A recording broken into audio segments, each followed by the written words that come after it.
Welcome back. And if you tuned in late, we are highlighting the Carolina Music Museum. And it's something new.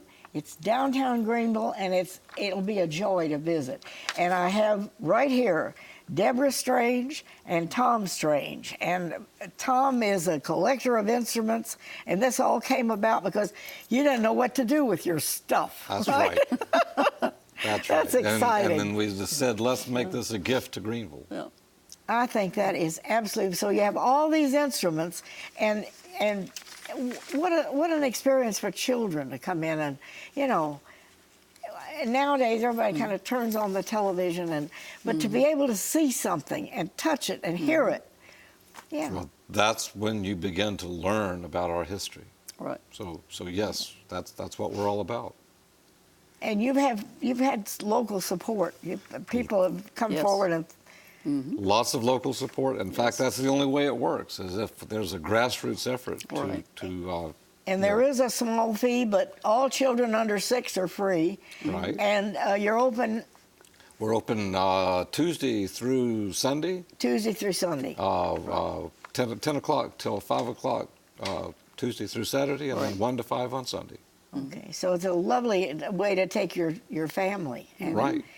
And they can just walk through, and you have a variety of pianos and harpsichord and so forth for people to, and this all kind of zeroes in on the Carolinas. It does, yes. And then, you know, Deborah can tell you a little bit about the membership possibilities. Yeah. Right. We have different levels of membership. Okay. Peggy, you've got the brochure I have it all there. here, yeah. With membership, you do get a 10% discount in our museum shop. We do have a fully stocked shop with lots of musically themed items, gift items for adults and kids as well. We have some lovely books. We have some CDs, beautiful music to listen to. During the holidays for members, we do a special membership days. You get an extra 5% on top of that 10%. We just finished up with that this year. There are benefits, selected concerts that you may attend. And then you get advance notice and a newsletter along with your membership. Gives you a heads up about upcoming concerts so you can go ahead and reserve ahead of time, because our seating is limited. Sometimes we do want to make sure that our members have a chance and our donors have a chance early to get those seats before it fills up. But somebody can actually perform. I mean, I'm thinking of like a music teacher that might want a place to present a student. That's right. So we welcome the music teachers, and we have recital opportunities on. That's what I was trying to say. More modern instruments if the student is a little unsure, or we have early instruments that they can use. It's very interesting, Peggy. When the 8-year-olds come in, they are absolutely fearless, and they'll play anything. By the time they turn 13, it's like, well, I don't know, it might bite. And then I have to wait until they're about 24 before they'll launch back in and seize the opportunity.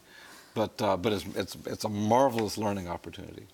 This is a wonderful thing and a wonderful advantage for all of us. I haven't been, but I'm coming down there. I think this is terrific.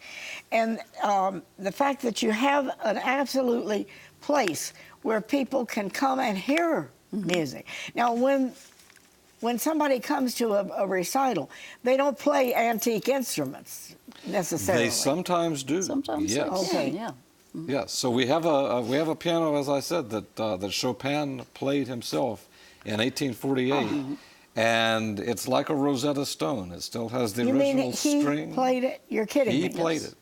It still has original strings, original hammer coverings, regulated such that what you are hearing is what Chopin heard in 1848 when he played this piano.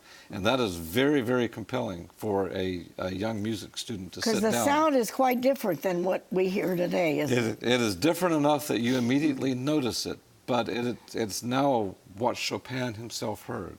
And that's pretty compelling.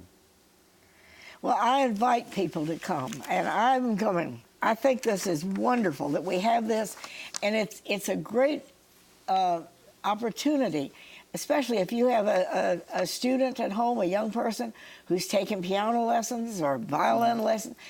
Bring them. Let them experience something like this. And that we have this in downtown Greenville is, I think it's kind of unusual. I think so too. I would like to mention that our website, carolinamusicmuseum.org, has a complete calendar of the things that are coming up, performances, special events. Website also has little interesting facts about composers.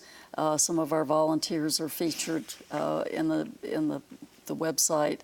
Some of our donors' particular instruments are featured if you want to know more about one. So be sure to check our website out too. Well, now you mentioned donors, and I'm thinking of people maybe that have an old instrument. Maybe it was belonged to somebody in their family. They have no idea if it's worth a lot of money or if it has any value or what to do with it. Do you help people with that? I help people as much as I can. When we became a museum, then I'm ethically prohibited from telling people the value of an instrument anymore. But I can tell you who will give you that answer, and so I can help them with that. Sometimes people want to donate pianos, and the pianos that we have are very early, so from the 18th century and early 19th century, generally older than what most people now have in their home. And I can't take every donation opportunity because there's just so many. But we'll do what we can with people, and we're always interested to hear. What is the oldest? You have a very old piano? We have a piano from 1777.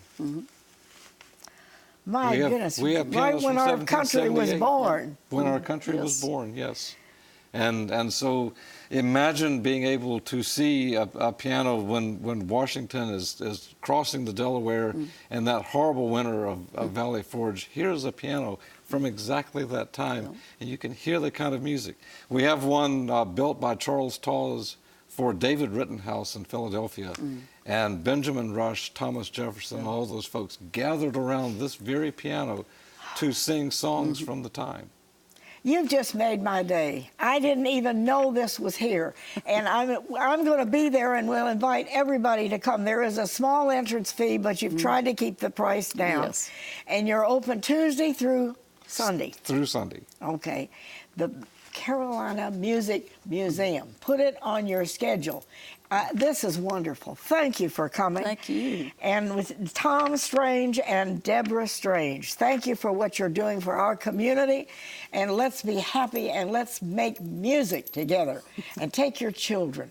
We'll see you next time.